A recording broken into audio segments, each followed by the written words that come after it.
Whatever has been said in the video is admin's inner wisdom. Use your own understanding before making any conclusions. The admin doesn't claim it to be scientifically or historically proven fact.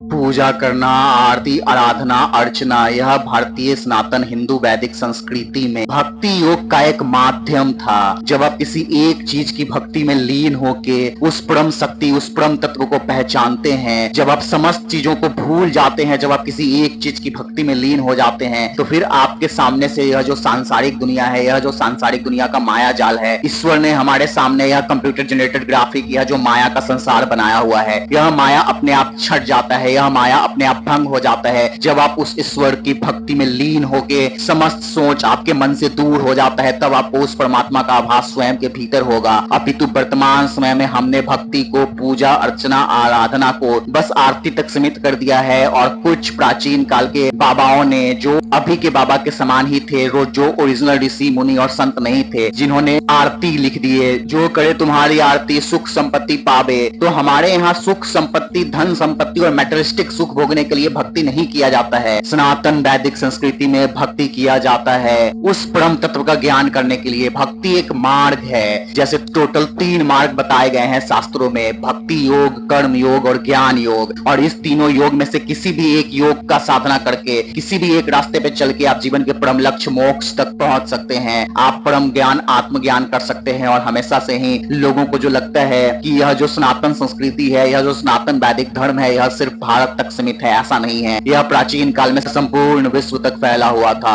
अपितु अब यह वर्तमान समय तक भारत के कुछ राज्यों तक ही सीमित रह गया है और धीरे धीरे समय के साथ सिकुड़ता ही जा रहा है। और सिकुड़ते सिकुड़ते यह अपने अंत की तरफ चला जाएगा। तो हमें मॉडर्न आरती से बच के वह जो प्राचीन काल के मंत्र हैं, क्योंकि ध्वनि बहुत महत्वपूर्ण होता है, हम क्या बोलते हैं उसका डायरेक्ट कनेक्शन उस न देखने वाली चीज अर्थात एस्ट्रल और नॉन फिजिकल से है, क्योंकि ध्वनि भी न देखने वाली चीजों में ही आती है। अतः हमारे लिए यह आवश्यक है कि हम करेक्ट ध्वनि का प्रयोग करें, जो उचित ध्वनि है, सही मंत्रास का प्रयोग करें, ना कि ऐसे आरती जो हमें और मेटेरियलिस्टिक सुख की तरफ ले जाने का प्रयास करते हैं, जो हमारे सबकॉन्शियस माइंड में सबल वे में यह भर रहा है कि आप भगवान की आरती, आराधना, पूजा अर्चना सिर्फ भौतिक सुख के लिए कर रहे हैं। जबकि हमारे यहाँ तो भौतिक सुख से दूर होने की बात होती है, ना कि भौतिक सुख पे जाने की। आज आपने नवरात्रा में देखा होगा कि जितनी भी आरती भजन हो रही है, यह सब में सिर्फ यही बात हो रही है कि जो करे तुम्हारी आरती वो हमेशा सुख संपत्ति पावे। ऐसा नहीं होता है। हम भौतिक सुख संपत्ति के लिए, मैटेरियलिस्टिक चीजों के लिए देवी की आरती, आराधना, अर्चना नहीं करते हैं। भक्ति में लीन होने के लिए किया जाता है कि आप किसी भी एक ईश्वर की भक्ति में जब लीन हो जाओगे, तो आपके भीतर से जब समस्त सोच खत्म हो जाएगा उस भक्ति में लीन होने के कारण, तभी जाके आपको उस परम तत्व का आभास होगा जो आपके भीतर है।